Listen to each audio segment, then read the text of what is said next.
Welcome back to our YouTube channel, everyone.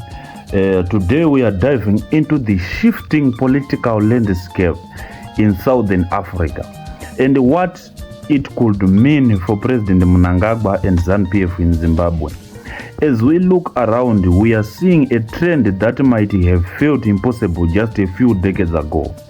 Opposition parties are gaining power in countries that were once dominated by liberation movements, similar to what ZANU-PF represents here in Zimbabwe.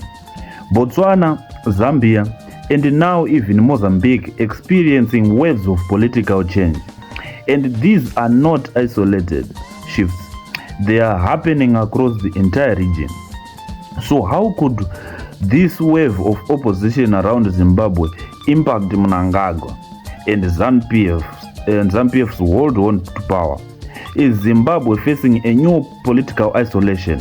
And with ANC in South Africa remaining the last of the liberation era ruling parties, it will be enough for ZANU-PF to lean on that historical alliance.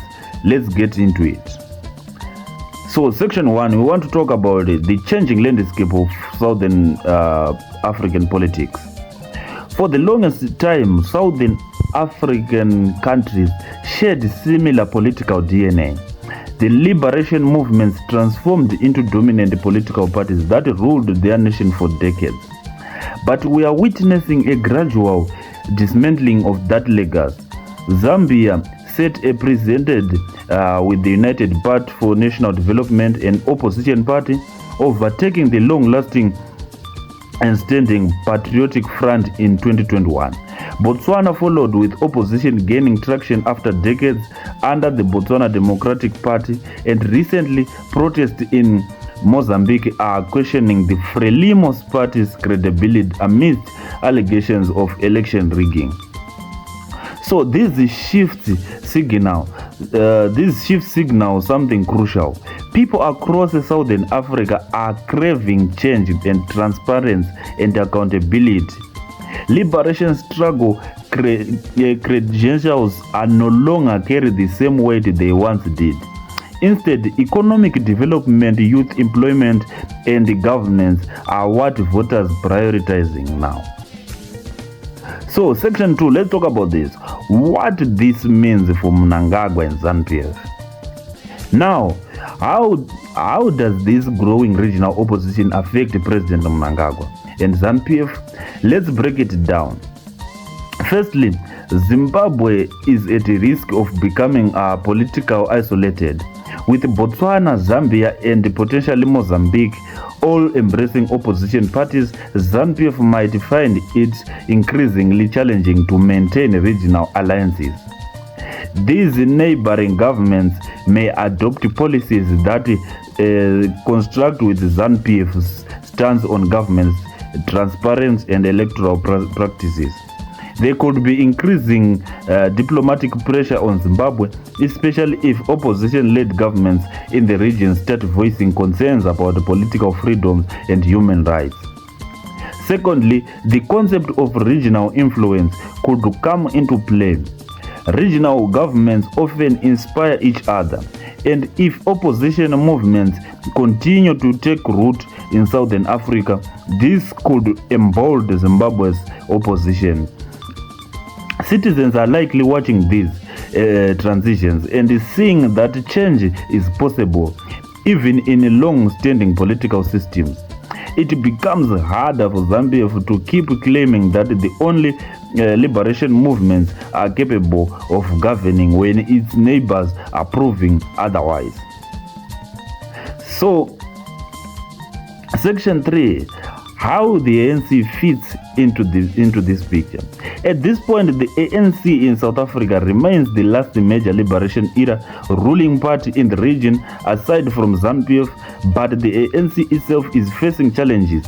Their support base has been dwindling in recent elections, with the party losing ground in urban areas and struggling with accusations of corruption and mismanagement. The ANC-ZANU-PF alliance has been a pillar of ZANU-PF's legitimacy, both ideologically and strategically.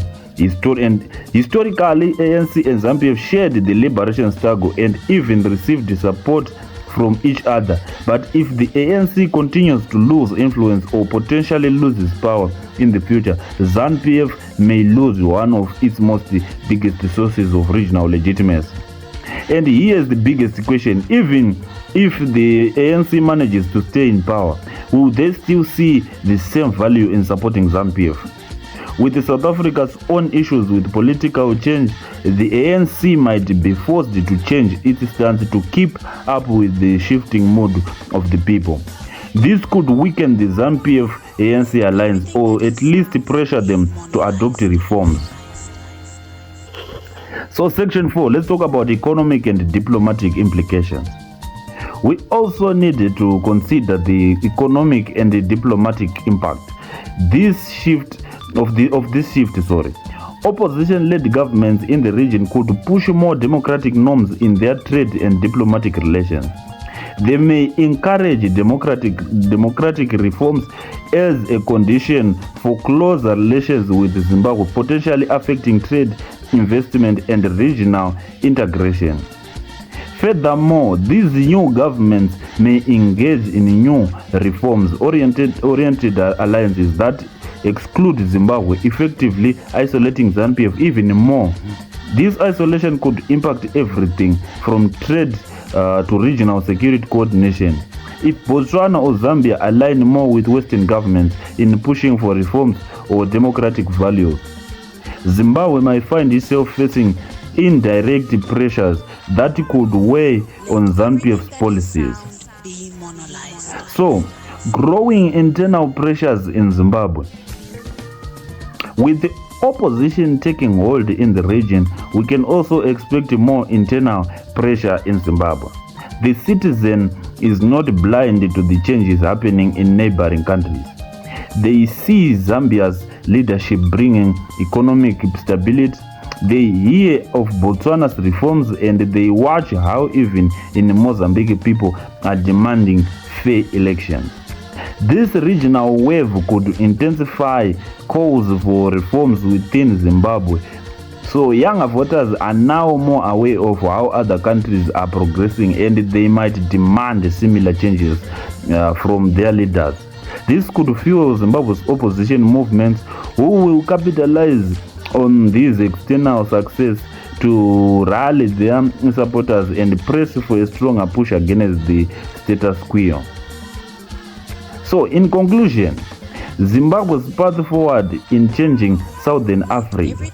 So, what does all this mean for Zimbabwe's future? With the political landscape of Southern Africa evolving, Zambia faces a tough road ahead. The reliance on liberation credentials and historical alliances might not be enough to secure their place in this changing region. They are now in a neighborhood dominated by countries that choose opposition movements, with South Africa's ANC as their only remaining ally. Whether ZANU-PF decides to adapt or reform or resist will shape Zimbabwe's position on the continent. Will they remain steadfast in their ways, or could we see a shift in Zimbabwe's political landscape as we have in its neighbors? Either way, Mnangagwa and ZANU-PF now find themselves at a critical crossroads. So let me know your thoughts in the comments below. How do you think the changing political tides in Southern Africa will impact Zimbabwe's future? And do you think ZANU-PF will manage to adapt to this new environment? Don't forget to like, don't forget to subscribe, and I'll see you in the next video. Bye-bye.